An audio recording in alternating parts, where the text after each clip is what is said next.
as autoridades xa son este sector.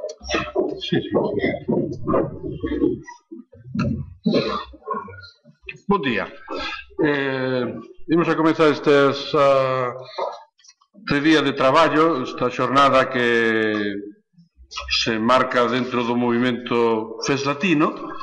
É a primeira vez que se celebra non só neste lugar, senón en Galicia, un encontro en torno á marca ou baixa marca do FES Latino. Doulles a benvida a todos os presentes, nomeadamente aos ponentes, Ana Paula Laboriño, Alex Susana, Francisco Moreno, tamén aos nosos convidados, Carlos Morais, que ven da Universidade de Aveiro, a decana da Facultade de Filoloxía, o presidente da Asociación Internacional de Lusitanistas, Isabel Pérez de Lima, que está ali ao fondo, a nosa vicepresidenta do Consello, presidenta do Instituto de Lingua Galega, e ben, toda a xente que está acá. Benvidos, vimos a comenzar. Pensamos que deberíamos facelo neste local porque había a xente anunciou que virían non en masa, pero moita máis número do que aquí estamos. Se callar despois deslocámonos para un lugar máis acolledor que a biblioteca, pero en fin, agora imos comenzar aquí. Saudo tamén o profesor Humberto Franza, que é o fundador, coordenador do movimento FES Latino, e o profesor Enrique Monteagudo, que é membro do Consello da Cultura, institución a que foi durante moitos anos secretario, e que tivo, neste caso, a encarga de coordenar este encontro sobre as linguas e culturas peninsulares e a súa proxección internacional. Voulle dar aí a palabra para que explique, defina os obxectivos deste encontro. Despois falará tamén, espero, Humberto Franza, e logo comezamos os nosos traballos. Profesor. Obrigado, moitas grazas e benvidos a todos. Repito a benvida e o agradecemento pola presenza.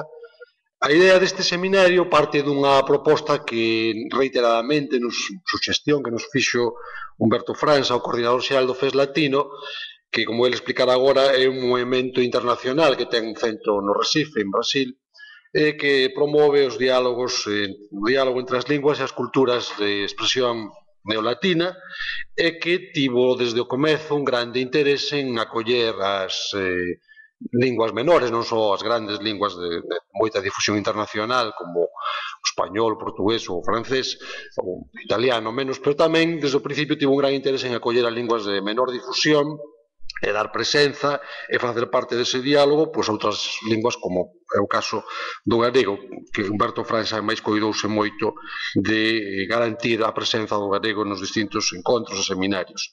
E nesta idea de que os diálogos entre linguas e culturas non se limitasen as grandes potencias, digamos, lingüísticas, el sempre nos insistía na conveniencia de que en Santiago organizásemos un encontro que acollese máis ben as linguas e as culturas do contexto peninsular.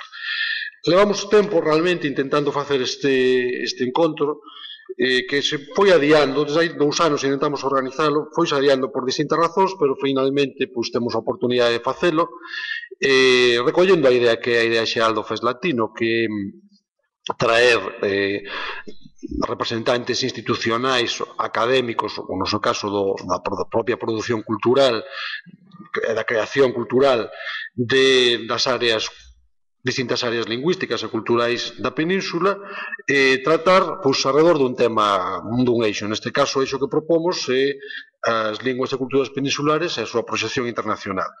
Tivemos a sorte de que esta proposta nosa foi acollida moi rapidamente polo Instituto Camões, polo Cervantes e polo Instituto Raimon Llull. Convidamos tamén a persoas non temos en Galicia unha institución que sexa equiparable a estes que acabo de citar, pero, en fin, a Xunta ten unha política tamén de promoción internacional da lingua e da cultura galegas, entón convidamos o seu responsable e ofrecemos simplemente este foro, esta posibilidade para intercambiar opinións, experiencias, información sobre os traballos que se realizan, sexa no plano institucional, sexa no plano da industria cultural, sexa no plano tamén da creación, para a proxección internacional das nosas linguas e culturas. E, basicamente, esta idea, a isto responde ao programa de traballo que temos para hoxe. Muito bem, gracias. Professor Roberto França, tem a palavra. Rosal, inicialmente, minhas saudações e meu bom dia aos presentes. Digo um agradecimento muito especial ao nosso conselheiro, presidente do Conselho da Cultura Galega, Dr. Ramon Vilares, ao professor Henrique Monteagudo, aos conselheiros ilustres do Movimento Festa Latino que aqui se encontram e aqueles que colaboraram para esse evento. Expresso um agradecimento muito especial à doutora Ana Paula Laborinho, presidente do Instituto Camões, também conselheira do Movimento Festa Latino, a doutora Isabel Pires de Lima, secretária-geral do Movimento Festa Latino, e o doutor Francisco Moreno, diretor do Instituto Cervantes, doutor Alex Suzana, diretor do Instituto Ramon Llull, o professor Carlos Moraes, da Universidade de Aveiro, e digo que desde o primeiro congresso do Movimento Festa Latino, representantes do Conselho da Cultura Galega vêm apoiando e participando notadamente nas atividades do Movimento Festa Latino.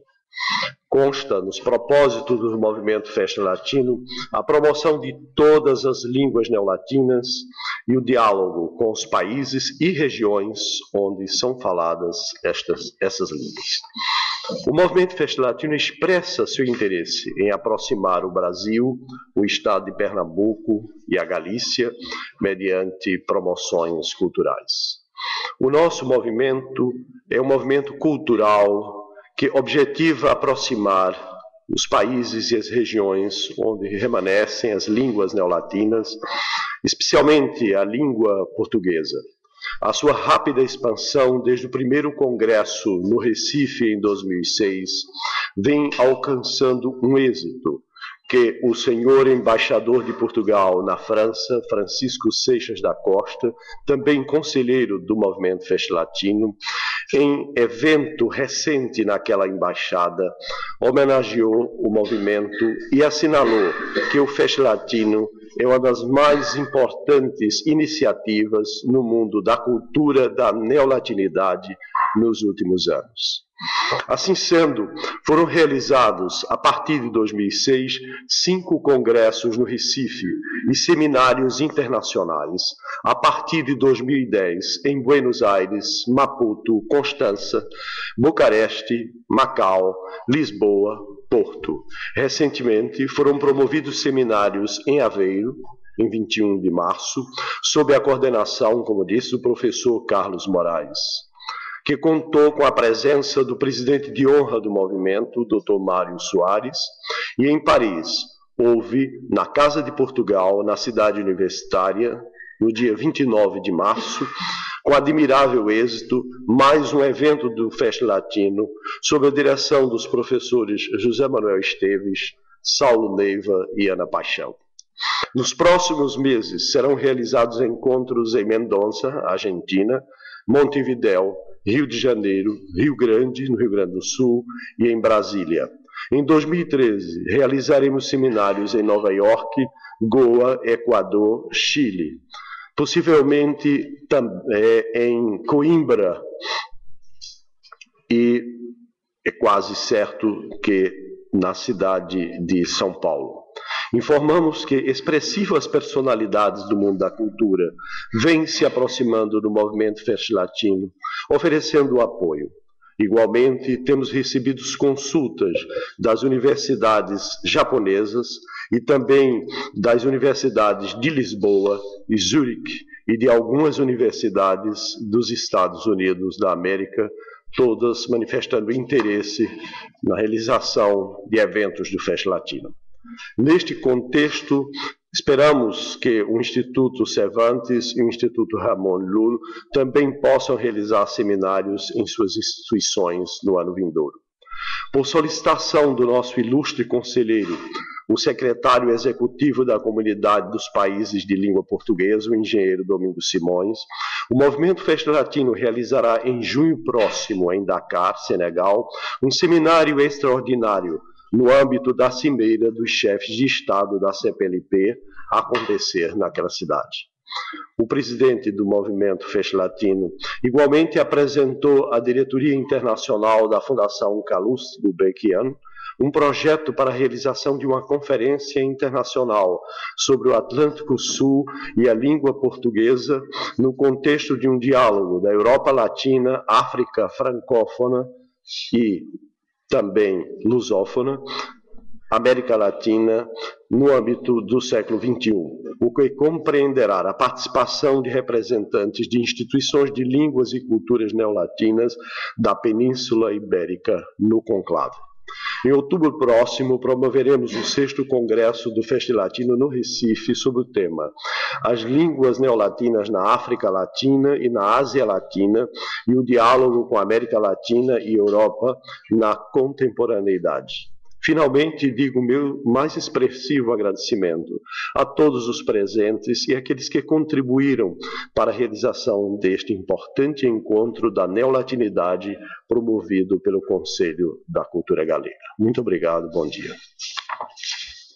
Bom dia de novo. Eu só, para encerrar e abrir ao mesmo tempo este acto, dou-lhe os parabéns ao Humberto França por este imenso traballo que está a facer na movimentação das línguas neolatinas, nomeadamente da língua portuguesa, mas en xeral de todas as línguas neolatinas. Temos aquí unha oportunidade, sobre todo as línguas ibéricas minoritarias e tamén a lingua española, naturalmente, que debe incorporarse de forma máis decisiva e máis entusiasta a este movimento. Non sabemos que é o que será no futuro, mas os principios son, polo menos, esperanzadores e, desde logo, no Consello da Cultura Galega honrámonos moito en poder acoller este evento e poder difundilo.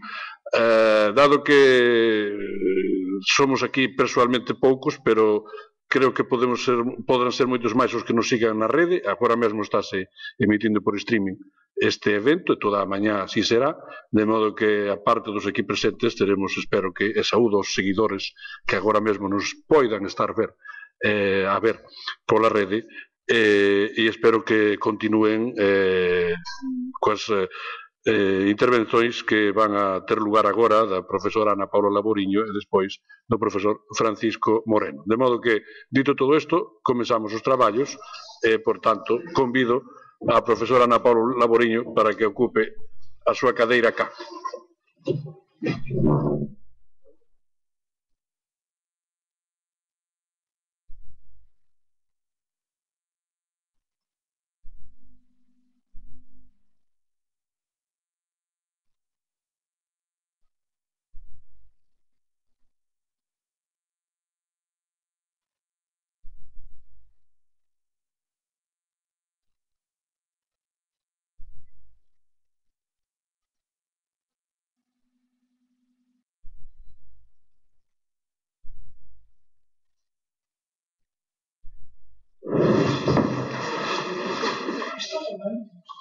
Despois vou ligar uma...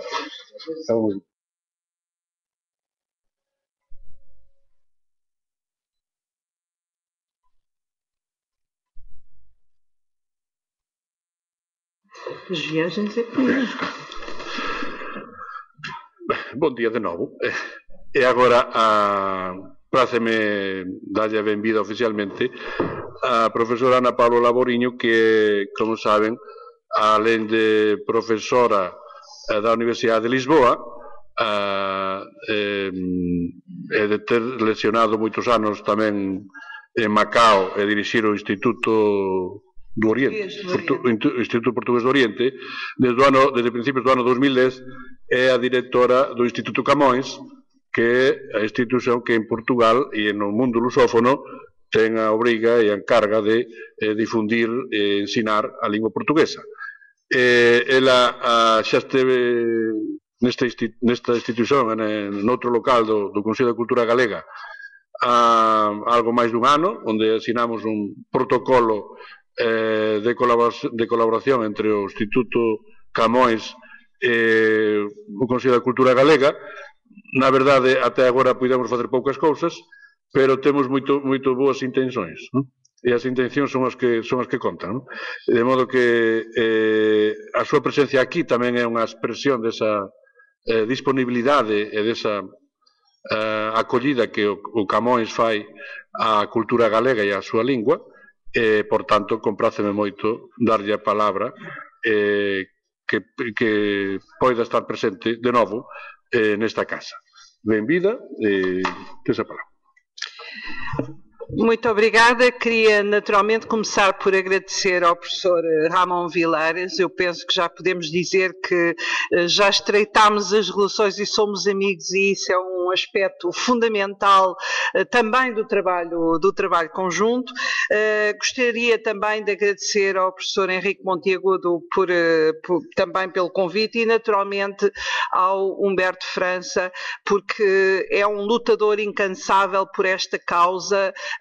E devemos-lhe efetivamente esta crença, este sonho que ele tem posto em movimento e cujos resultados vão sendo agora todos somados, constituindo uma larga rede internacional que é cada vez mais extraordinária e apreciável. Permitam-me também uma palavra àqueles que se vão seguir e que são os meus congêneres, quer ao Instituto Cervantes, quer ao Instituto Ramon Llull, que se vão seguir também e que são de facto também parceiros importantes nas reflexões que temos que fazer sobre o lugar das línguas e das culturas peninsulares e da sua projeção internacional. Uma palavra também à professora Isabel Pires de Lima, secretária-geral deste movimento, por quem eu tenho um apreço muito grande em todo o seu percurso profissional e também no percurso que teve que fazer como Ministra da Cultura, e que já tive a oportunidade de lhe dizer que foi todos os títulos notável, porque muitas vezes aquilo que se faz precocemente nem sempre é apreciado imediatamente, mas só anos mais tarde se percebe o alcance de muitas das medidas que foram tomadas e que nós esperamos que, apesar de tudo, possam ter alguma repercussão ainda no futuro, apesar dos tempos difíceis. Vai ser mais uma conversa, permitam-me, apesar de eu ter aqui um discurso, mas eu acho que também os presentes me perdoarão de preferir um tom mais coloquial para falar desta projeção internacional, neste caso da língua e da cultura portuguesa. Foi-me dado o privilégio de abrir esta sessão e, portanto, fui desafiada exatamente para falar sobre essa projeção internacional. E queria também dizer que, aliás, é uma ideia que não tem muito de original, mas que começa a ser cada vez mais relevante no modo como nos relacionamos internacionalmente, que é efetivamente a ideia de redes. Cada vez mais a construção de redes é relevante para o modo como nós agimos internacionalmente. E isso eu mais à frente também irei falar daquilo que são os blocos estratégicos da nossa ação atualmente no Instituto Camões, e elas fazem-se muito em função exatamente das redes e da participação nessas redes. O Fest Latino é também uma rede e desse ponto de vista trabalhar em conjunto e a sua construção permite um alargamento da ação que de uma outra forma não seria possível. Permitam-me também, já agora, porque acaba de sair uma obra que praticamente ainda não foi divulgada, Ciência, Cultura e Língua em Portugal no século XX, é no fundo uma história também do Instituto Camões, enfim, e dos seus antecedentes desde a Junta de Educação Nacional, criada em 1929 até à atualidade, e que permite, se quiserem, também traçar um pouco o que é que foram os desafios, o que é que foram os grandes objetivos, e também para nós é sempre relevante ver como é que depois se regressa muitas vezes a alguns tópicos, algumas preocupações que quase poderíamos dizer estavam no início. Eu não vou aqui resumir naturalmente o livro, que é da autoria, quem coordena é uma historiadora, uma relevante historiadora portuguesa, a professora Maria Fernanda Rolo, que coordenou um grupo de investigação com todo o espólio que nós ainda temos no Instituto Camões e que data de 1929, mas permitam-me só alguns dados, porque eles podem ser também relevantes para aquilo que é hoje, e estamos num momento outra vez de reflexão em relação aos objetivos do Instituto Camões, aquilo que foi no passado as razões, podemos dizer, do seu aparecimento. E de facto confundem-se muito com a República, porque foi em 1910, com o Ministro dos Negócios Estrangeiros, Bernardino Machado, que ele enviava aos cônsules portugueses a seguinte nota, e passo a citar: sendo de manifesta conveniência para manter o espírito de nacionalidade de origem nas famílias dos portugueses que se expatriam, a instituição de escolas que ministrem o ensino da língua, geografia e história de Portugal, recomendo a Vossa Excelência se sirva empregar os seus melhores esforços a fim de que se consiga o estabelecimento de escolas nas condições mais cómodas a tal propósito. E é interessante porque desde 1910 nós recuperamos exatamente esta competência também do ensino do português às comunidades portuguesas no exterior, e as primeiras escolas, há uma primeira escola de 1906 em Bordeus, mas todas as escolas principalmente destinadas aos expatriados, começam depois de 1910. Logo a seguir, ainda antes da Primeira Guerra Mundial, começam também os cursos em faculdades. A primeira tinha-se uma escola para expatriados em Bordeus, mas também se vai começar em Bordeus o primeiro, podemos dizer, leitorado na Faculdade de Letras de Bordeus, e também, e o que é um aspecto interessante, porque vai regressar a um tópico que hoje para nós é relevante, também o português na Escola des Hautes Études Commerciales, o que quer dizer uma preocupação de ligação da língua e da economia que já existia nesta época. A partir daí, digamos que este crescimento vai sendo cada vez maior. Em 1918, gostaria de dizer isso porque nós voltámos agora, esta cátedra desapareceu, depois regressou. É em 1918 que pela primeira vez se atribui um subsídio para criar a cadeira Camões no King's College, onde nós hoje em dia também temos uma presença forte. E um ministro da Educação da altura, um prémio Nobel, ministro dos Negócios Estrangeiros, o Egas Muniz,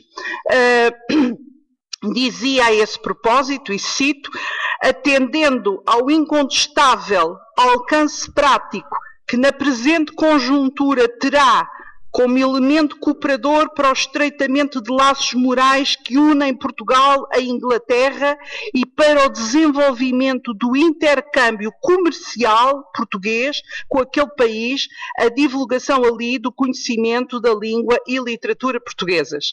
De facto é interessante porque já nessa altura havia esta perspectiva também das relações com a economia, que é um tema a que eu regressarei mais à frente. Mas é só, estas ações são um pouco pontuais, é só em 1929 que é criada então a Junta de Educação Nacional, que vai assumir, digamos, estas responsabilidades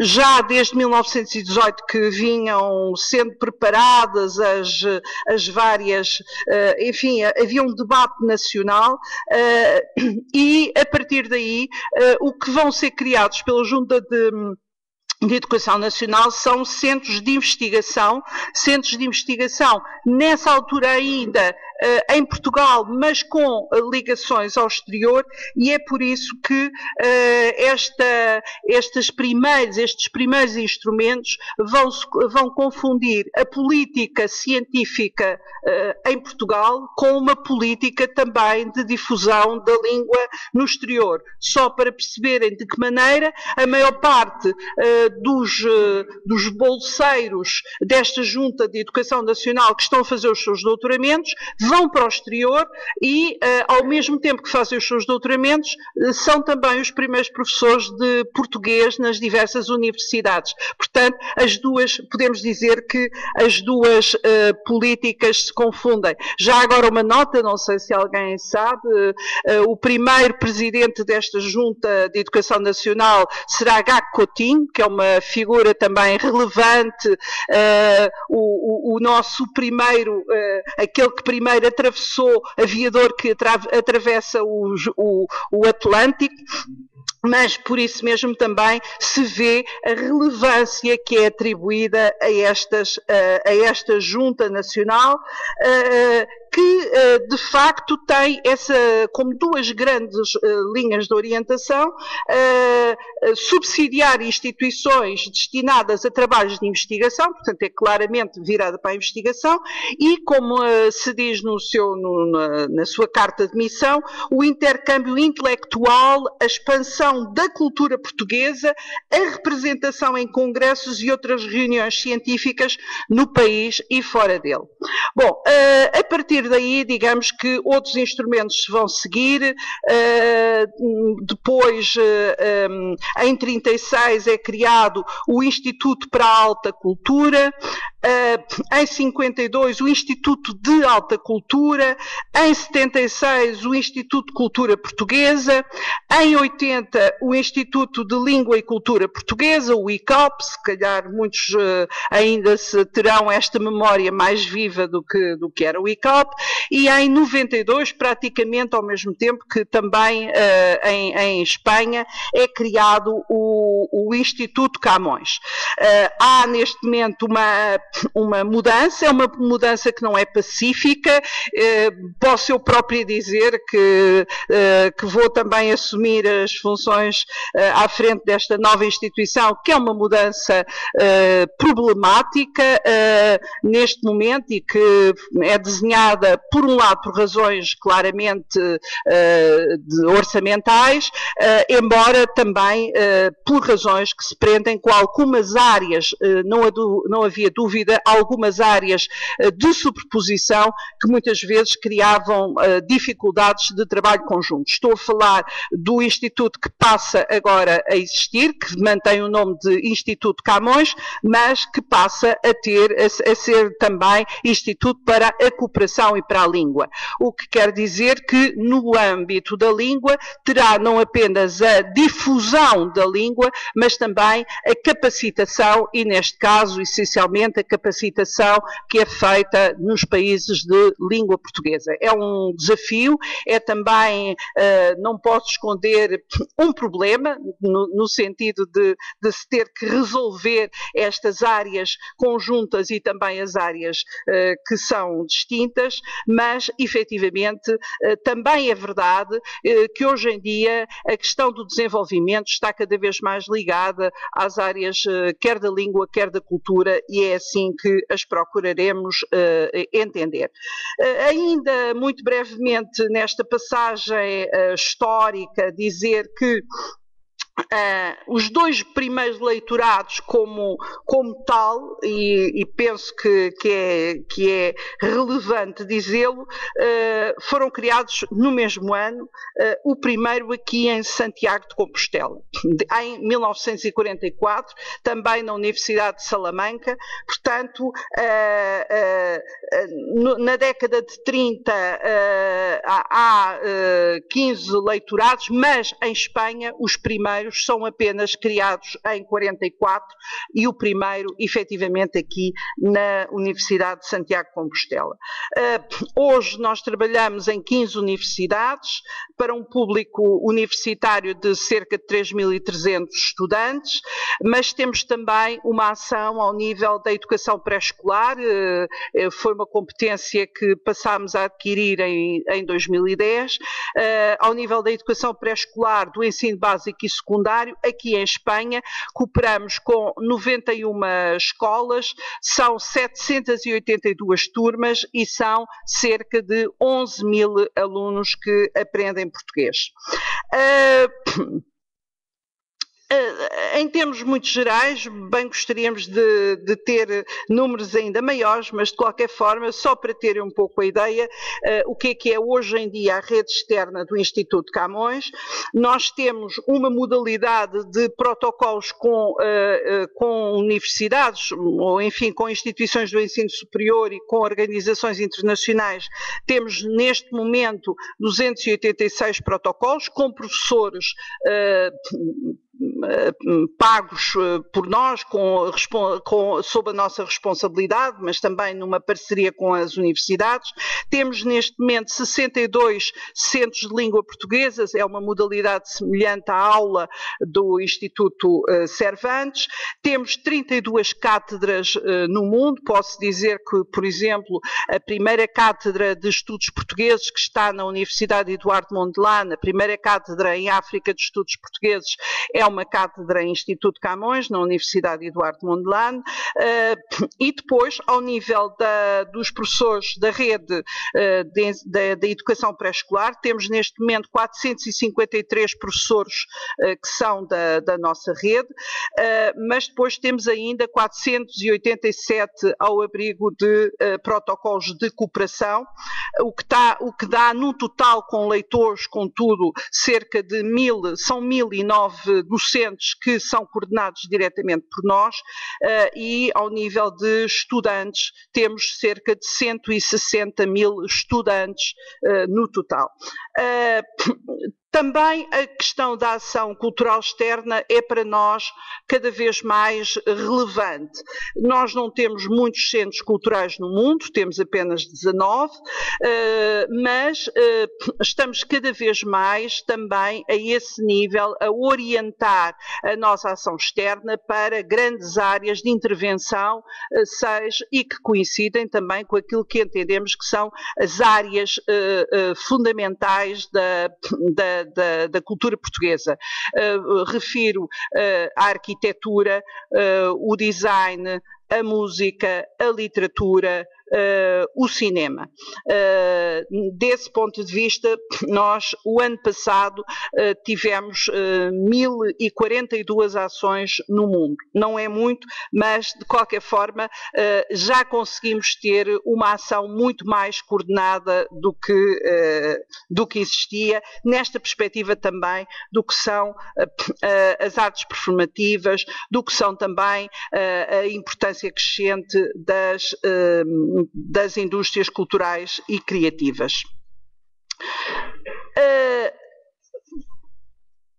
Depois desta breve apresentação, digamos, do passado e do presente, Gostaria de dizer que, em termos do português, hoje em dia, cada vez mais ele se apresenta como uma língua de comunicação internacional e é essa a perspectiva que nós também procuramos apresentar.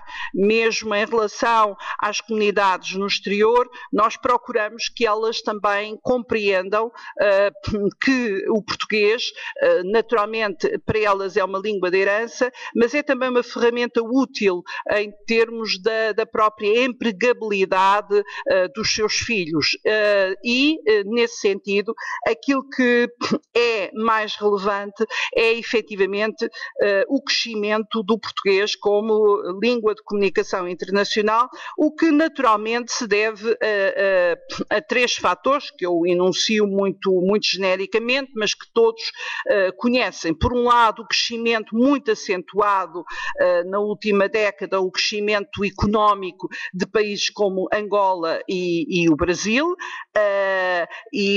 aliás o Brasil que empresta o seu nome àquilo que é muito conhecido como os BRIC, portanto os países que estão efetivamente a afirmar-se na cena internacional, e mesmo em relação a estes países não posso deixar de sublinhar também, menos na Índia, mas mais na China, o facto que continua a ser relevante de, apesar de ser um pequeno enclave, uma pequena parcela de território, Macau, o facto de Macau, na China, continuar a ter o português como língua oficial.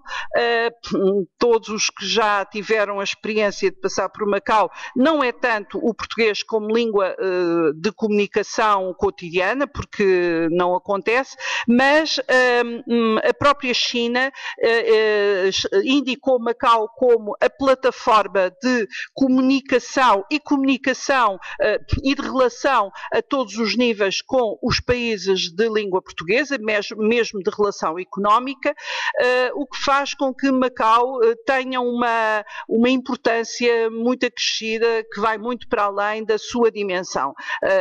Junta-se a isto a capacidade económica de Macau, mas de facto ela tem funcionado como plataforma de formação para a língua portuguesa, sendo que a China está muito interessada na aprendizagem do português. Eu já tive ontem a oportunidade de dizer, nos contactos que temos tido recentemente com a China a certa altura dizia que precisava de 5.000 professores de português neste momento. Eu vivi, como foi dito, muitos anos em Macau. Quando saí de Macau em 2002, com enorme esforço, nós tínhamos 3 universidades onde se ensinava português, ao nível já de licenciaturas, 3 universidades na China, em Pequim, em Xangai e em Cantão. Neste momento há 15 universidades e algumas já têm níveis de estudos pós-graduados, ao nível de doutoramento, e o objetivo da China em 5 anos é passar de 15 para 30 universidades com estudos em português. Como calculam, este aspecto é também, neste momento, muito relevante para o português e para os desafios que se colocam, até para os desafios de internacionalização das universidades, porque muito deste esforço de cooperação é feito naturalmente com a colaboração das universidades. Falei-vos de 3 fatores para a afirmação do português como língua de comunicação internacional. Já referi o primeiro, esse crescimento económico de países como Angola e o Brasil, mas também gostaria de colocar aqui a questão da China e a relevância de termos um ponto como Macau na China. Também um outro aspecto que é muito significativo é o reconhecimento de boas práticas de governo em praticamente todo o universo dos países de expressão portuguesa. E isto é efetivamente muito significativo para a comunidade internacional. Destaque naturalmente para Cabo Verde. O ex-presidente Pedro Pires, em 2011, obteve o prémio das boas práticas de governo em África.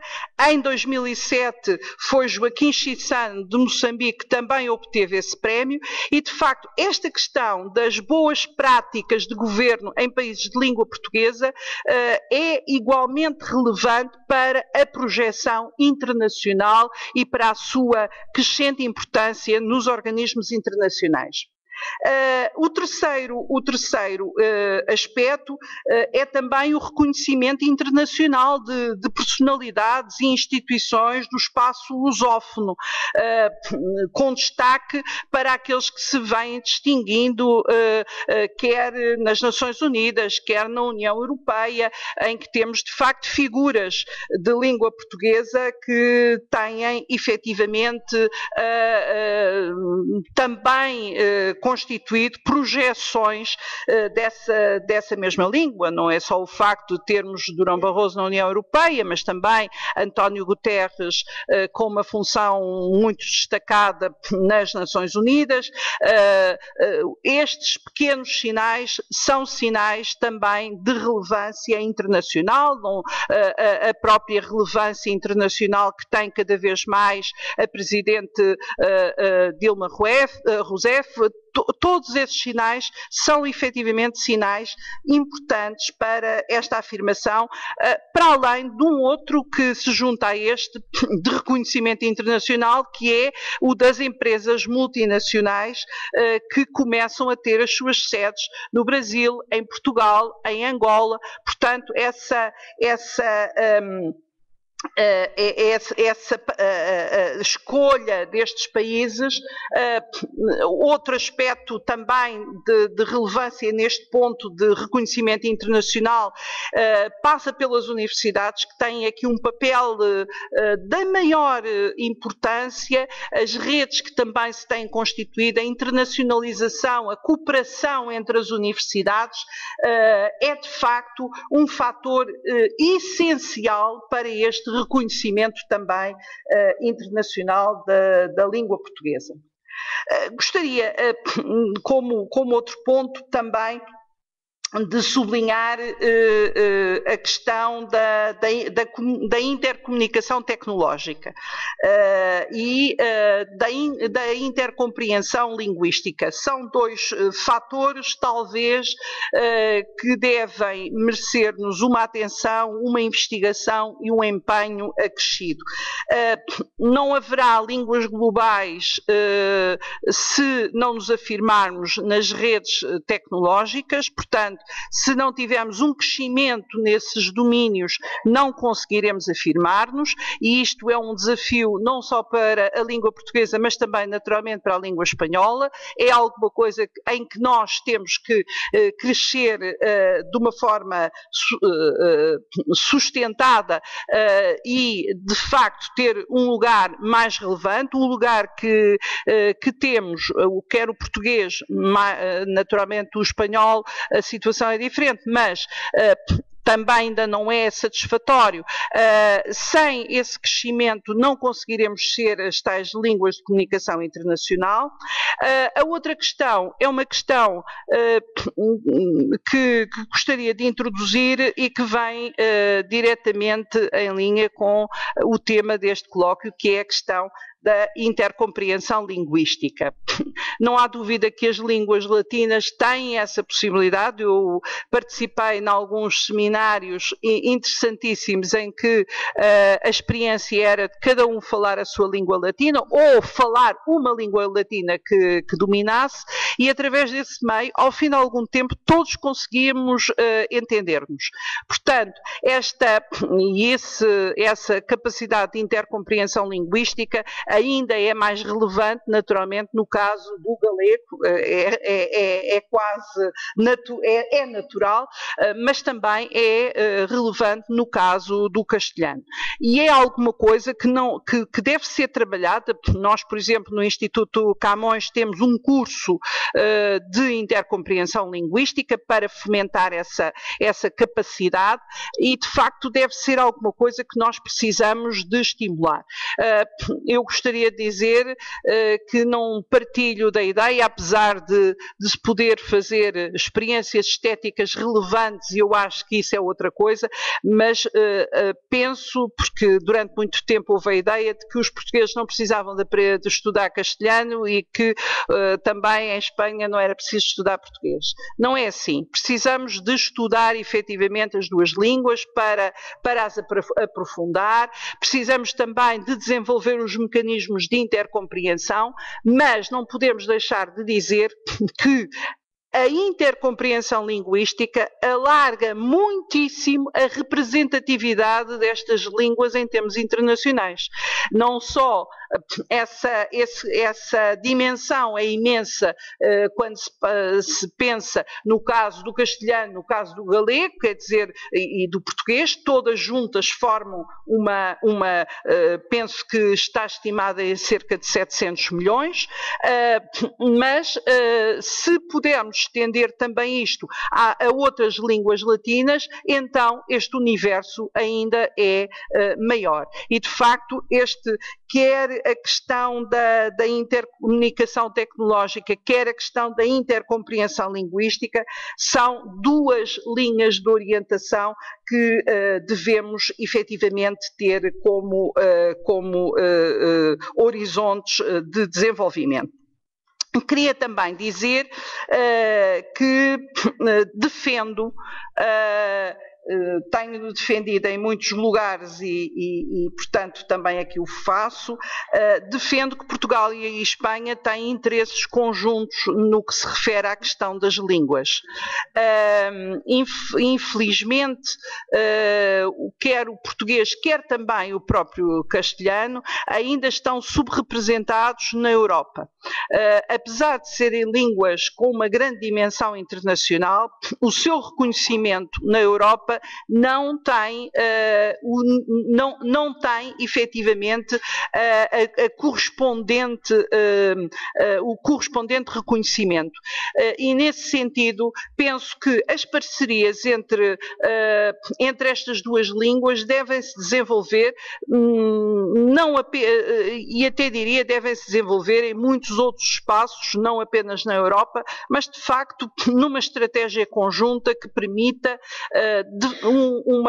ter a dimensão exata do que são as duas línguas. Não temo, muitas vezes em Portugal há essa ideia, não tenho qualquer temor, enquanto Presidente do Instituto Camões, em trabalhar com o Instituto Cervantes e podermos desenvolver projetos conjuntos.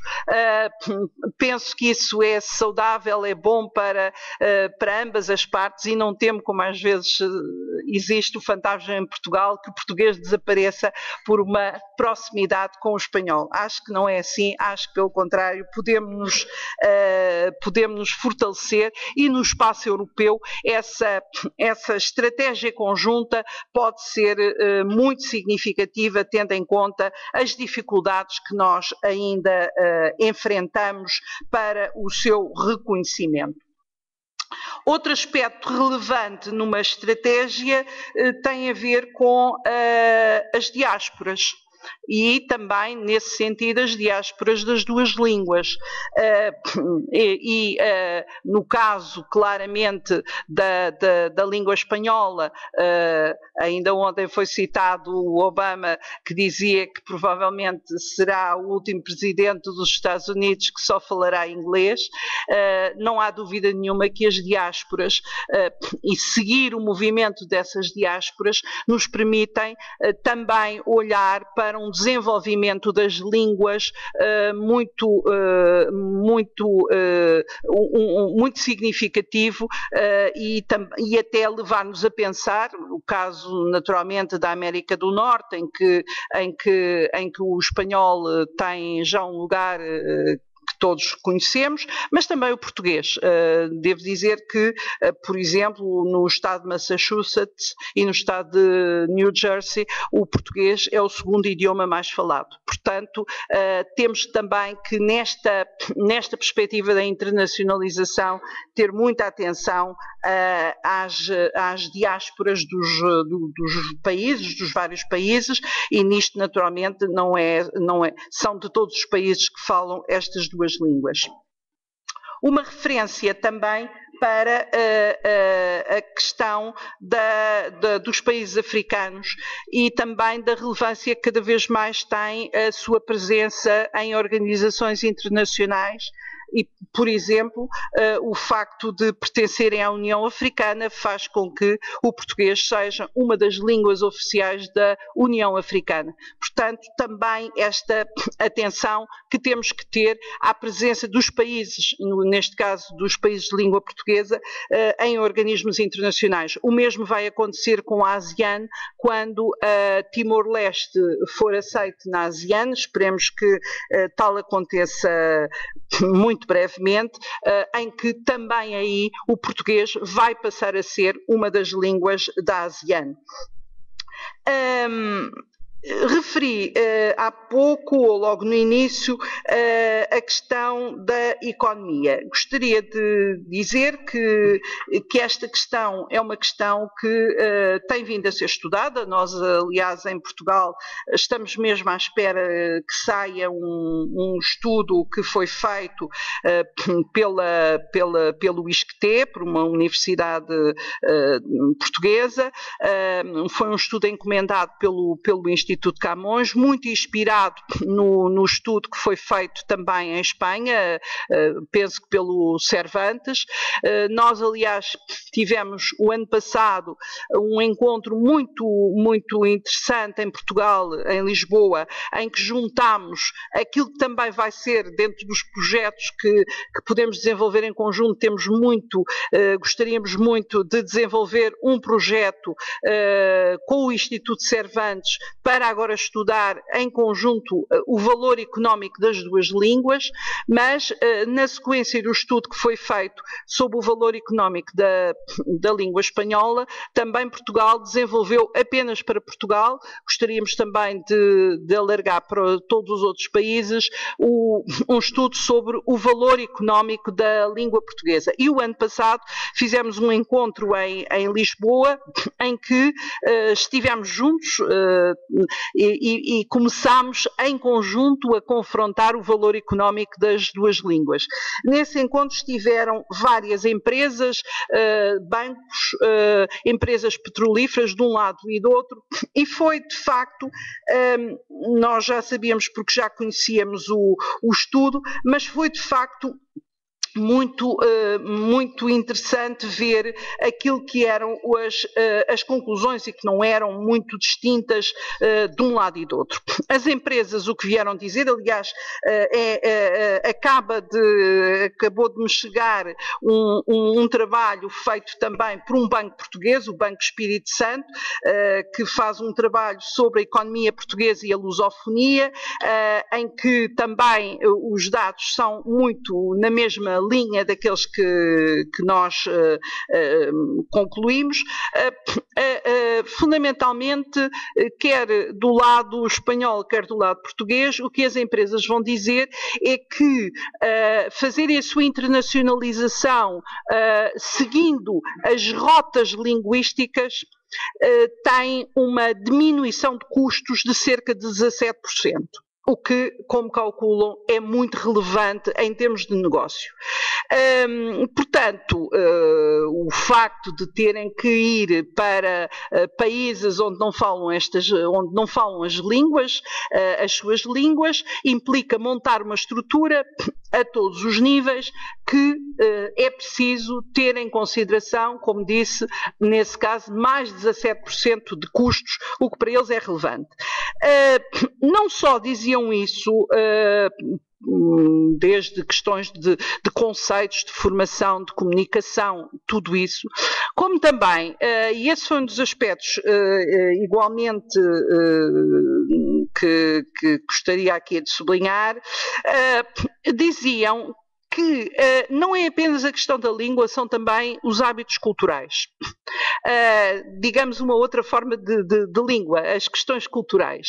Porque, no caso português, o já saber como é que os empresários ou como é que as autoridades africanas ou como é que gostam de negociar, como é que fazem, como é que trabalham, esse entendimento quase natural, que também é um entendimento de culturas, era um facilitador, um claro facilitador dos negócios.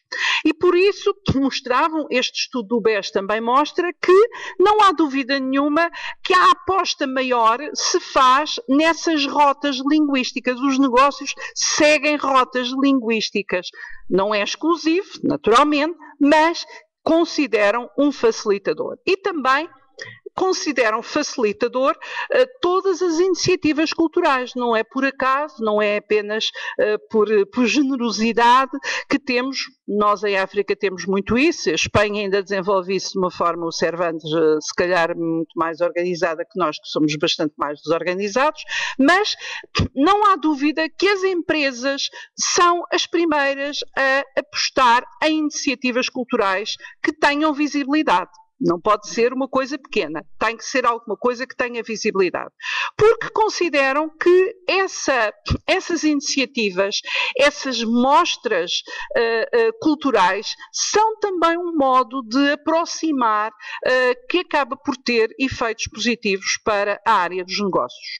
Portanto, depois, com todas as informações, naturalmente, números, estudos de tendências económicas que estão plasmados no estudo que nós vamos apresentar, mas e que em termos muito gerais conclui que neste momento claro que o PIB da população de língua portuguesa ainda é um PIB baixo, mas já representa 4,6% do mundo. O comércio internacional entre países de língua portuguesa seguindo estas rotas já representa 2% do mundo.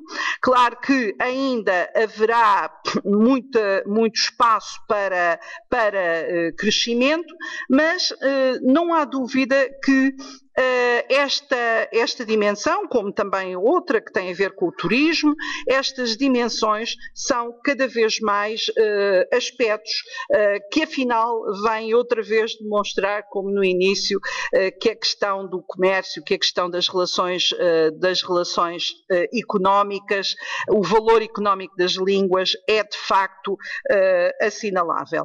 Eu não o digo porque tenho uma visão muito economicista, mas acho que vale sempre a pena nós apostarmos nestes argumentos, porque são argumentos que também dão mais força, quer à cultura, quer também à língua. Gostaria só, para terminar, de vos expor em termos muito genéricos, para também também deixar algum espaço para podermos trocar impressões, aquilo que são as linhas estratégicas geopolíticas que hoje em dia conduzem a nossa ação no Instituto Camões. Nós definimos 7 grandes eixos de atuação geopolítica. Naturalmente que o primeiro, como não podia deixar de ser, tem a ver com a CPLP. E, portanto, esse apresenta-se efetivamente como o nosso primeiro eixo estratégico de atuação, o nosso trabalho com os países da CPLP. Mas o segundo, imediatamente, é aquilo que nós chamamos o espaço ibero-americano. é um espaço, se quiserem, definido pela relação entre as duas línguas, entre o português e o espanhol, e que nos leva de uma forma mais lata, naturalmente, para a América, definida aí na relação também com o Brasil, mas, de facto, esse espaço é para nós um espaço de atuação que se situaria, digamos, imediatamente em segundo lugar. O outro tem a ver com a África subsaariana e também, mais uma vez, com a relação CPLP, mas uma relação alargada. Queria fazer notar que muitos dos países vizinhos dos países CPLP estão a adotar o português como língua curricular nos sistemas de ensino, o caso da Namíbia, o caso do Zimbábue, e por isso nós também temos aí uma ação muito privilegiada, tendo em conta essas opções. O quarto espaço é os Estados Unidos e o Canadá, definidos em função das nossas diásporas. Nesse caso tem muito a ver com uma presença muito forte da diáspora portuguesa nesse contexto. O quinto espaço, o Magrebe e Médio Oriente, definidos por relações de proximidade geográfica, mas também de proximidade histórica, portanto toda a região, toda essa região, é uma região que hoje em dia tem um foco de atenção acrescido pelas razões que conhecemos, pelas mudanças políticas que estão a ocorrer no terreno.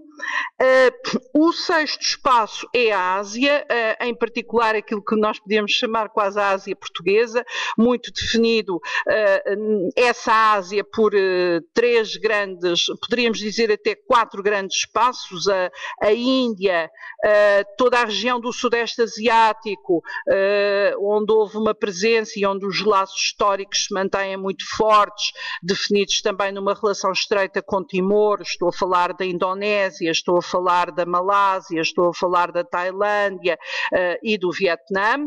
Depois, naturalmente, a China como, neste momento, o nosso grande bloco de interesse nessa região da Ásia, e a seguir uma outra que também nos ligam relações históricas muito profundas, que é o Japão e a Coreia, mas em particular o Japão. O último destes blocos geopolíticos é a Europa.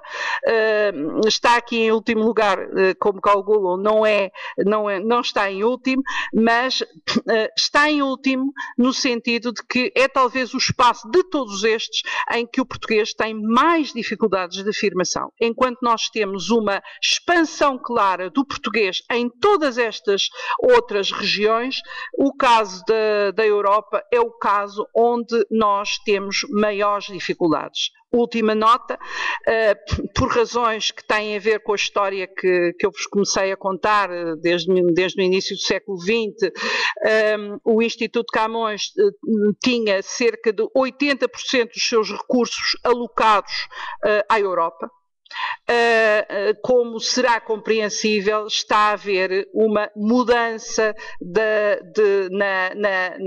na forma de distribuição desses recursos, que estamos a diminuir claramente na Europa. Procuramos não diminuir de uma forma drástica, mas estamos claramente a diminuir na Europa para poder apostar mais noutras regiões, até porque o efeito multiplicador do investimento nessas regiões é exponencial comparado com este esforço que fazemos na Europa e que, infelizmente, nem sempre tem resultados, embora continuaremos também a trabalhar com esse nosso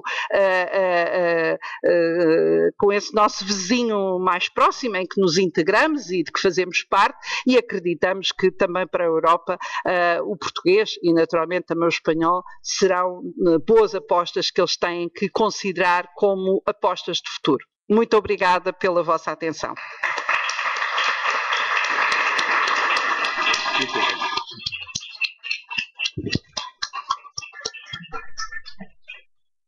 Se concordar, Sim. abrimos uns minutos para o diálogo. antes de pasar á segunda conferencia do profesor Francisco Moreno. Por tanto, creo que a exposición da profesora Laboriña foi audaz e provocadora e mesmo tamén indicadora de algúns rumos de futuro que teñen que ver ou poden interpelar, creo que directamente, a nosa propia posición como galegos e como lingua galega e como cultura galega, e que reforza e non debilita a nosa propia posición estratégica neste panorama final dunha confluencia nunha sorte de segunda hiperlingua que sería un portuñol, se é que puderamos falar así, de modo que a converxencia do lingua castellana ou española e lingua portuguesa sería para os galegos, pois creo que abriría tamén outras posibilidades moito interesantes, moi interesantes. Penso que esta é unha liña que debemos non só explorar, sino que aprofundar con decisión, polo menos penso por parte dos galegos, e espero que tamén por parte dos españois e dos portugueses como representantes institucionais da lingua que aquí están a falar. Dito isto, alguna pregunta? Entón, comezamos por Humberto Franz, Elías e o Carlos Morais, de momento. Espero un momentinho que ten. Imos gravar para que os nosos seguidores na nube poidan seguirnos. Pois não. Humberto Franz. Eu gostaria de fazer duas colocações a respeito da palestra da doutora Ana Paula Laborinho. A primeira, qual tem sido o acolhimento do Instituto Camões e de Portugal a uma maior aproximação com a língua galega no âmbito da lusofonia? E, em segundo, quais as ações que o Instituto Camões tem empreendido em Goa e na Índia para a promoção também da língua portuguesa, por favor? Sim, as três. Elias? Obrigado, moitos parabéns, profesora Ana Paula Laboriño, por a súa tan ilustradora e ilustrativa palestra. Eu só quería colocar primeiro un pequenísimo pormenor de orgullo galaico, e é que indicar que aquí xa tivemos presenza na Universidade de Santiago desde inicios da década de 30 de profesores portugueses. Penso que a memoria non debe errar moito se digo que aínda, e tal vez o profesor Villares lembre isto, aínda Hernani Cidade en algún lugar conta como ele chegou no ano 31 aquí e ficou francamente admirado na estación dos convoios do recibimento que tiña. Depois reparou que era porque estaba celebrándose a proclamación da Segunda República Española, mas iso vou saber un poquinho máis tarde. E, por exemplo, que non só iso, sino que eran editados libros de interese. Por exemplo, Antonio Serxo, que estivo aquí no ano 33, como leitor, publicou unha antoloxía camoniana. Se digo isto é porque ainda lembrará tamén o profesor Villares na súa altura de reitor como exhumamos, e guardo ainda unha copia, do Instituto de Estudos Portugueses criado no ano 33, por tanto como un leitorado na Universidade de Santiago de Compostela, paralelamente ao naquela altura denominado Instituto de Estudios Regionales, que era a entrada tamén dos estudos galegos e dos estudos portugueses na universidade. Eu penso que ten relevancia. Salvo erro, os dous comezaron con 3.000 pesetas de orzamento cada un. Non era pouca cousa tamén na altura. E tamén aproveito o fío da pregunta do profesor Humberto Franz para salientar un facto que, por exemplo, lembra ainda o profesor Aguiar e Silva, ainda tamén ele salientaba e puña en destaque há 2 ou 3 anos nun libro sobre a cuestión, e é o facto de que mercé ao Instituto Camões, a Universidade de Santiago de Compostela é a única universidade do mundo que ten un leitor de Portugal, un leitor do Brasil e un leitor dunha universidade africana, neste caso angolana. E digo mercé ao Instituto Camões porque o Instituto Camões paga o seu leitor, a través dun convenio en que tamén últimamente o profesor Villares ten actuado, para que a Universidade de Santiago poderá contratar un profesor africano. Isto realmente é relevante e penso que merecía destaque. En fin, eu quería, tiña moitas preguntas, mas espero ter oportunidade noutros lugares de facelas. Quería, sin, no interese que poda haber entre cultura e economía, e diríamos tamén cultura e benestar, e benestar, que sería cualidade de vida das persoas, das comunidades, etc. Qual é a política que ten pensado o Instituto Camões? E tamén particularmente qual é a súa perspectiva sobre a África? E a África en dúas dimensóns. Nos países en que existen comunidades de lingua portuguesa, que sexa a lingua oficial ou non, mas en fin, onde existen comunidades de lingua portuguesa, e en países onde pode haber intereses económicos, sociais e de outra índole pola lingua portuguesa na África. Sí. Carlos Morais. Quero começar por felicitar a doutora Ana Paula Lourinho pela interessante e esclarecedora comunicação que referiu, e eu vou começar precisamente pelo fim, ou seja, pela afirmação de que a língua portuguesa tem uma maior dificuldade de expansão no espaço europeu. Talvez seja por isso que o nosso departamento está virado para a África. Ainda que não esqueça a formação em língua portuguesa para os alunos de mobilidade. Ora, eu quando ontem vinha a caminho de Santiago, se calhar é uma coincidência interessante, ouvi uma notícia em que o professor Jorge de Miranda se manifestava contra o uso da língua inglesa em alguns dos cursos da Universidade Nova de Lisboa. Ele quase afirmava que seria anticonstitucional, uma vez que é uma universidade pública a ministrar cursos numa língua que não a língua materna, ou a língua do país. Consultado o CRUP escudou-se na autonomia das universidades, ou seja, respondeu NIN. A minha pergunta é esta: qual é a posição do Instituto Camões perante esta realidade? Isto é, eu espero que o Instituto Camões não diga NIN. Eu volto outra vez à mobilidade estudantil, ou seja, eu acho que as universidades portuguesas deveriam aproveitar a mobilidade estudantil para promover o ensino da sua língua, neste caso da língua portuguesa, no espaço português, e não para fazer o contrário, para dar aulas em inglês a alunos que vêm de países estrangeiros para Portugal. Portanto, devíamos fazer o inverso. E era talvez esta oportunidade que nós teríamos também de expandirmos o ensino da língua portuguesa no espaço europeu. Era utilizar a mobilidade estudantil para promovermos o ensino da língua portuguesa. Bom, estou quase a fazer uma outra conferência, mas muito bem. Começando pelo meu amigo Humberto França e a língua galega. Eu acho que a língua galega é uma língua com a qual nós temos uma proximidade muito grande e que deve ser uma proximidade que devemos ainda estreitar. Como disse o Ramon Vilares, nós não temos feito muita coisa, mas podemos fazer. E, aliás, chegámos a pensar, e não tenho qualquer problema em o fazer, em usar também os nossos próprios centros para divulgação da língua galega e para divulgação de ações de cultura galega. Portanto, que fique muito claro que nós temos uma proximidade, temos um grande gosto nesta relação estreita com a língua galega e estamos completamente disponíveis para poder trabalhar em conjunto, em centros, em que venham os desafios. Às vezes nós temos tanta coisa para fazer e somos tão poucos que não conseguimos pensar em tudo, mas que cheguem os desafios que nós naturalmente temos muito gosto em os acolher.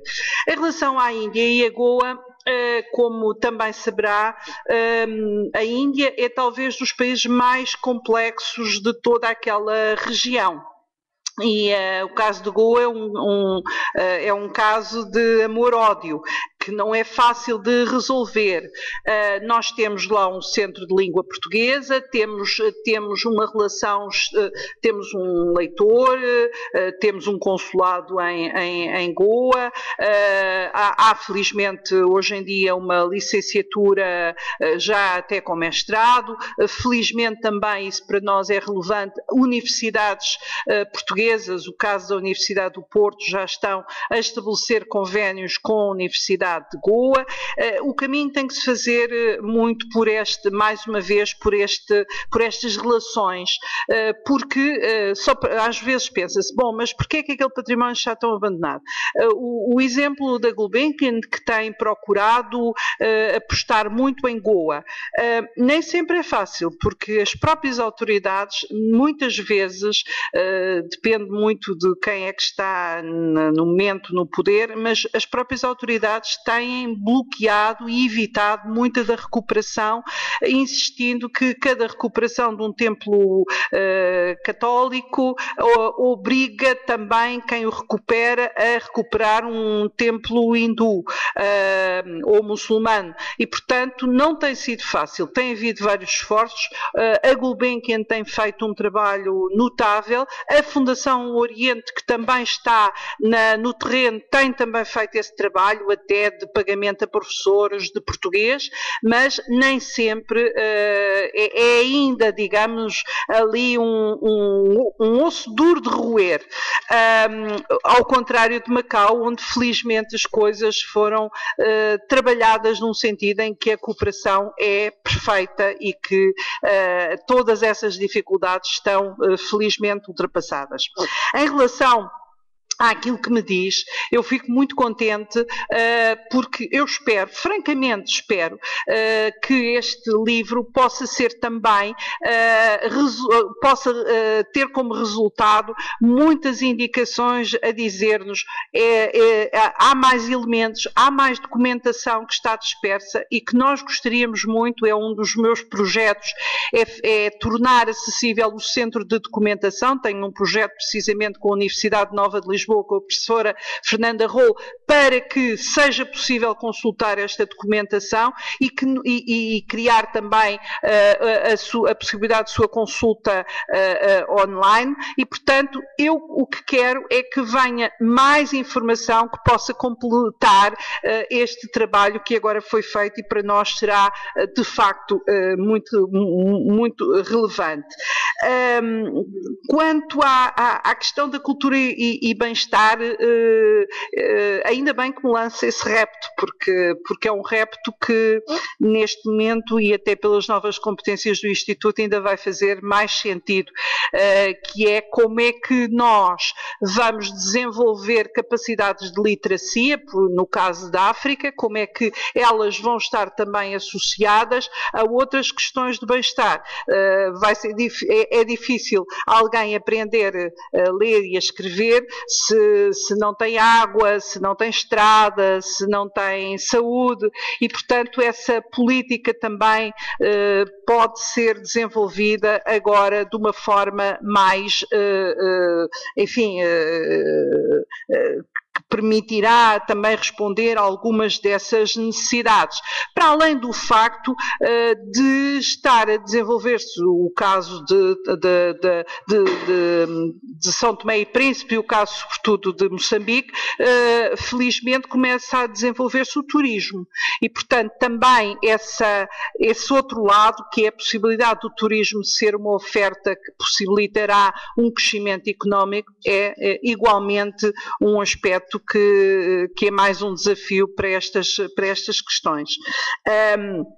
Só queria também dizer, eu não falei aqui nesse aspecto, está traçado, mas já agora, muito brevemente, em 2010 em Brasília, os países assinaram um documento que tem sido o documento orientador, que é o Plano de Ação de Brasília, que é de facto alguma coisa, foi um virar de página no modo como os países todos da CPLP estão agora implicados também na questão da internacionalização do português e na compreensão de que isso também lhes pode ser útil para eles próprios.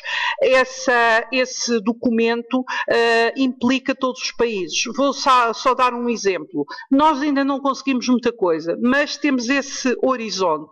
Um centro, e estamos ainda a tentar isto com o Brasil, um centro cultural do Instituto Camões deve ser um centro CPLP. Portanto, todos os países que o quiserem utilizar como centro, quer tendo lá professores, quer tendo lá ações, deve ser assim que ele deve ser entendido. É evidente que neste momento quem tem centros é Portugal e o Brasil. Nós queremos cruzar esta rede de maneira a podermos ter uma rede muito maior, mas é efetivamente importantíssimo que possamos trabalhar em conjunto, seja lá onde estivermos. Outra nota final, apenas para dizer que o ILP está a tentar sair, o Instituto Internacional da Língua Portuguesa está a tentar sair da sua morte anunciada, está a tentar, por exemplo, neste momento está a trabalhar no vocabulário ortográfico comum, tem à sua frente um linguista, estamos também esperançados com todas as dificuldades que decorrem de todas as decisões terem que passar pelo crivo dos países, mas estamos esperançados que o Instituto Internacional da Língua Portuguesa possa dar passos efetivos que permitam também essa internacionalização. Resposta quanto à língua inglesa. Bom, eu também não vou dizer nem, é evidente que as universidades têm autonomia para fazer aquilo que entendem. Se quer a minha opinião pessoal, mas também, se quiser, institucional, já tive também a oportunidade de dizer, eu acho que é um erro nós pensarmos que a ciência se deve fazer em inglês. Acho que a ciência se deve fazer também em português. Aliás, um dos aspectos mais relevantes é que os países de língua portuguesa dizem que têm as suas línguas nativas para a comunicação cotidiana e o português o que lhes serve é como língua de ciência. O que precisam é do português como língua de ciência.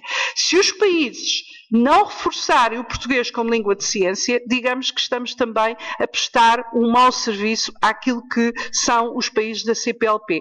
Eu acredito que esta moda da ciência se fazer só em inglês também poderá ter o seu reverso. Contamos muito com o Brasil, que tem apostado muito em bases científicas. Isso é essencial, é também termos bases científicas em português. A internacionalização não se fará se nós não tivermos também o português como língua de ciência. É fundamental que assim seja. Muito bem. Alguma pergunta mais? Sim, faz favor. Espera um bocadinho. Tá. Sim. Obrigado. É uma pergunta breve. Eu sou angolano, chamo-me Benevides Maurício, estou na Universidade de Santiago de Compostela como leitor. Queria primeiro saber, assim, em termos de estatística, pelo menos nos últimos 10, 20 anos, existe algum crescimento quanto ao número de falantes da língua portuguesa no mundo? Porque sabe-se que existe um programa de expansão da língua portuguesa e o gráfico é espetacular. Agora, na prática, em termos de falantes, como é que se pode verificar isso? E, em segundo lugar, queria dizer o seguinte, um comentário apenas, que a televisão tem sido um dos meios de expansão da cultura.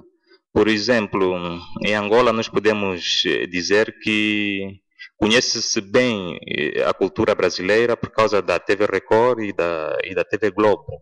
De Portugal, digamos, foram 500 anos de colonização e então sabe-se um pouco mais. Quanto à língua galega, por exemplo, não há nenhum canal da televisão galega que chega a Angola. Existe por parte do Instituto de Camões um projeto, enfim, um plano qualquer que faça com que os angolanos comecem a sentir um pouco pouco de como é que se fala o galego? Obrigado. Bom, isso eu deixo aqui para a Galiza, não conseguimos chegar a tanto. Tomarmos nós também somos pobres e, portanto, não conseguimos fazer tanto como gostaríamos. Mas, só para responder à primeira questão, evidentemente que as estatísticas são muito variáveis e as fontes são muito variáveis. Nós temos estabelecido 250 milhões, mas há, de facto, a perspectiva, porque é uma população jovem, é uma população que está em grande crescimento. Nós temos a perspectiva de que em 2050 serão 320 milhões já, com tendência ainda para serem mais e não menos. Mas não há, quer dizer, como digo, as fontes dividem-se também, há já fontes que falam em 270 milhões. Nós no Instituto Camões trabalhamos com o número de 250 milhões porque preferimos ser humildes neste sentido. Temos que ter consciência que não basta somar as populações dos países de língua portuguesa, porque algumas dessas populações ainda não dominam o português, portanto, têm as suas línguas nativas. E nesse sentido, apesar de já se falar muitas vezes em 270 milhões, nós preferimos a estatística mais humilde dos 250 milhões, mas tendo a noção de que sempre para cima e não para baixo. Quanto à questão da televisão, devo-lhe dizer que é um projeto que anda a ser sonhado, se calhar, já do tempo da Isabel Pires de Lima e antes, etc. Não é fácil trabalharmos. Nós temos andamos a sonhar há não sei quanto tempo programas de língua portuguesa, quer na RTP Internacional, quer na RDP Internacional, andamos a sonhar isso há imenso tempo. É verdade que a produção de um programa destes é muito cara e nós não temos dinheiro. Ponto final. Se não assumirem esses custos, nós não temos. Mas não deixa de ser, continua a ser o nosso sonho, é poder levar a ter programas de língua portuguesa para o canal da RTP Internacional e da RDP Internacional. Alguns já existem, mas gostávamos de ir mais longe. E não há dúvida que é um meio poderosíssimo, sem dúvida nenhuma. Sim. A propósito disso, que é tão importante as aulas de língua portuguesa na televisão, porque não teria o Instituto Camões a iniciativa de contactar a organização da TV Futura, que é uma televisão mantida pelas grandes empresas brasileiras, voltada inteiramente para a educação. Eu quero crer que seria mais do que um dever do governo brasileiro e dessa instituição também difundir as suas aulas de língua portuguesa na África e em outros países. Só uma nota, nós temos estado a investir muito no ensino à distância. Claro que sabemos que ele não chega a todo lado, mas efetivamente temos um centro virtual, pequenino, não tem a ver com os Cervantes, é pequenino, só para terem uma ideia. Eu acho que às vezes também é preciso ter esta noção. Nós no Instituto Camões somos 55 pessoas e no centro virtual temos 2. E, no entanto, aquilo parece uma coisa gigantesca. Portanto, os nossos meios também não são meios, os meios que nós gostaríamos, mas pelo sonho é que vamos, comovidos e mudos. Chegamos ou não chegamos, basta a fé no que queremos. Sebastião da Gama. Muito bem. Só um minutinho para não lhe comer muito tempo ao professor Borrero. Sim, Isabel. Obrigada. Era só muito rapidamente relativamente a esta questão da RTP Internacional, que é uma questão que eu acho que nós não temos encarado nenhum governo tem encarado de frente a questão da RTP Internacional, que é evidentemente, que foi concebida numa época que está completamente desadequada em relação às necessidades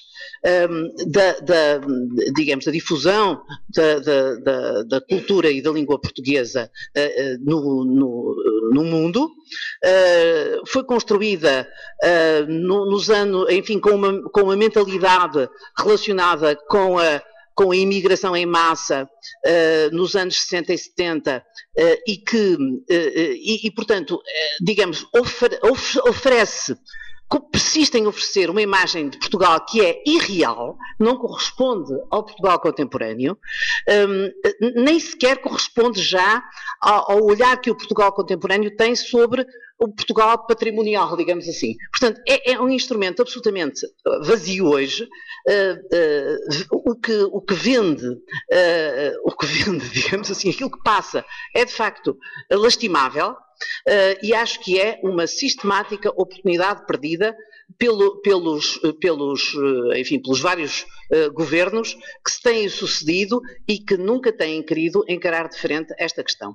A ameaça neste momento é grave, gravíssima, sobretudo se pensarmos que se pensa na privatização da cadeia pública de televisão em Portugal, com as consequências que daqui advirão, naturalmente, para a RTP Internacional serão, imaginemos que, de pura e simples extinção, não é? Porque não vejo que possa daí advir outra conclusão para além desta. Mas acho que, de facto, é alguma coisa que me parece gravíssimo que nunca se tenha trabalhado a sério sobre a RTP Internacional. Quem diz RTP Internacional diz a RDP também, não é? A Rádio Difusão Internacional. Era só esta nota, sim. Sim. Já. Não. Não? Sim, a última pergunta. Sim. Não é uma pergunta, é uma consulta que vai ser. Sim, sim. Sim, por favor. Então, tem algo a dizer? Espera. Tem algo a dizer Não, a intervenção da Isabel? Já fizemos muitas reuniões, já muitas tentativas, nunca se conseguiu porque a televisão também tem uma autonomia que não permite, senão do ponto de vista das orientações muito gerais, que se diga que isto é importante. E daí, entre dizer que sim senhor, é muito importante e depois fazer, vai um passo que é o passo da inexistência. Muito bem, então,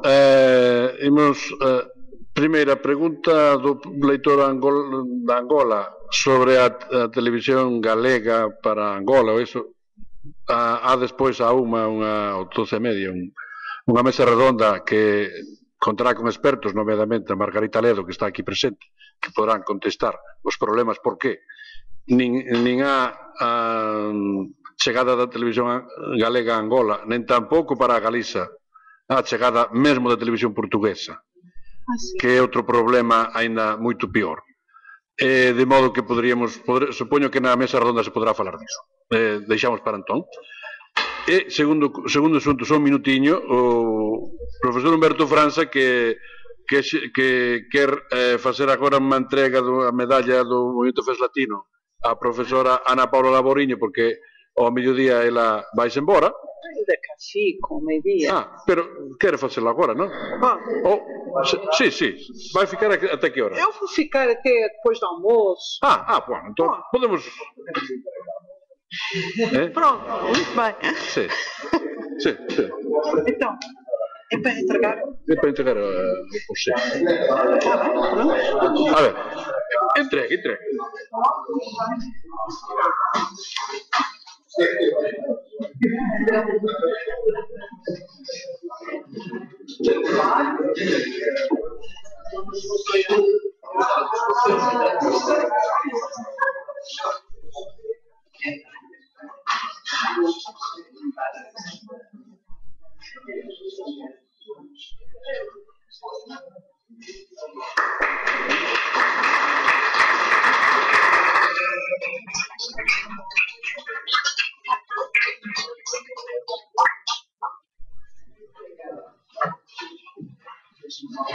Penso.